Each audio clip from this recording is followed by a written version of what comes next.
Je suis partie en PVT Australie. Alors pourquoi l'Australie? Tout simplement parce que c'est le pays de la van life par excellence.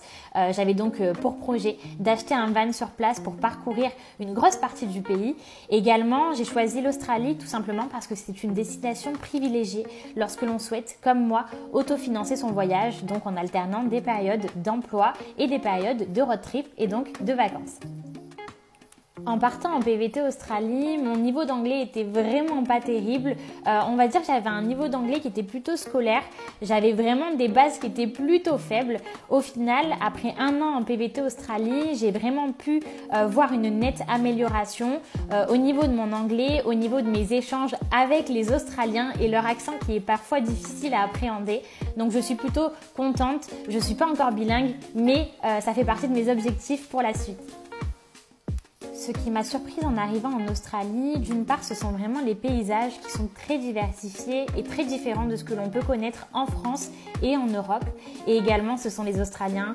Ils sont vraiment très accueillants, ils sont très humains, toujours à aider les autres. Et alors, c'est un plaisir de voyager dans ce pays où on se sent d'ailleurs très en sécurité.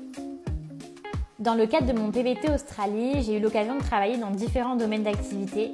J'ai notamment été freelance, j'ai aussi travaillé en restauration, en clinique de maison de luxe et j'ai évidemment travaillé en ferme, en picking, packing et également en vente. Donc comme quoi, même avec un niveau d'anglais très scolaire, on peut trouver du travail en Australie.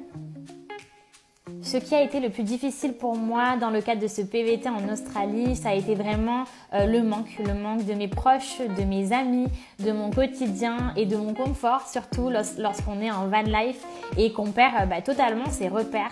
Mais au fil des rencontres, au fil des aventures, au fil des paysages et des mois qui passent, je me suis rendu compte que c'était une aventure qui était éphémère et que j'avais tout intérêt à en profiter le temps que ça dure. Et c'est ce que j'ai fait du coup pendant 1 an. Mon meilleur souvenir de PVT, c'est une question très difficile qui revient très souvent et j'ai du mal à y répondre tout simplement parce que j'ai envie de dire tout mon PVT. Malheureusement, si je dois choisir qu'un seul moment, je dirais que ce serait mon road trip dans le désert australien. Ça a été vraiment une aventure avec un grand A. J'ai pu découvrir des paysages uniques et je le conseille à tout le monde tout simplement. Si vous avez l'occasion de partir dans le désert, foncez. Mon conseil pour les personnes qui hésitent à partir en PVT Australie, ce serait de tout simplement lâcher prise, de ne pas trop se poser de questions et de foncer. Si vous avez pour projet de partir en PVT Australie ou ailleurs, n'hésitez pas, allez-y et vous verrez, vous ne le regretterez pas. Qu'elle soit positive ou négative, cette expérience sera toujours enrichissante, alors foncez.